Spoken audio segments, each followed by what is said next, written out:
సమావేశం పెట్టుకోవడం ఇక్కడ స్కీములు ముఖ్యమంత్రి గారు కూడా సభ్యులందరికీ కాంగ్రెస్ ప్రభుత్వం ఇటీవల సర్వే జరగట్లేదు నిన్న ప్రారంభించిన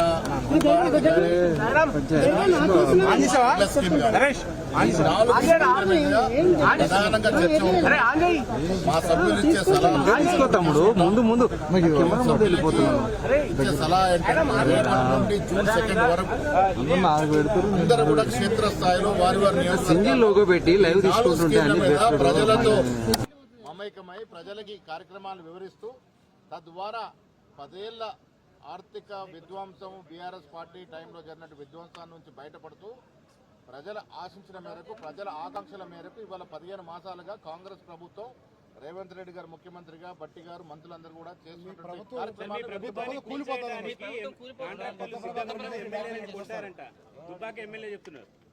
కాంట్రాక్టర్లు కూల్చే స్థాయికి ఎదిగితే అంటే ప్రభుత్వాలు ప్రజాస్వామ్య పద్ధతిగా ఎన్నికైన ప్రభుత్వాలు చోటమోటా కాంట్రాక్టర్ కూల్చే ప్రభుత్వాలు కావు ఇవి.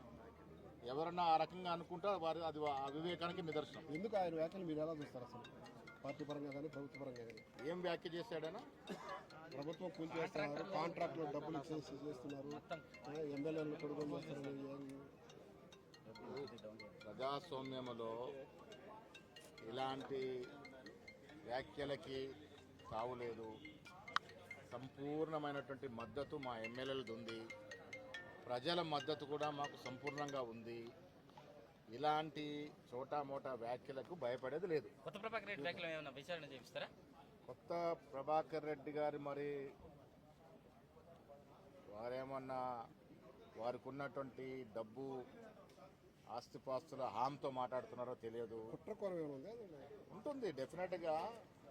10 ఏళ్ళు యథేచ్ఛగా దోచుకున్నారు.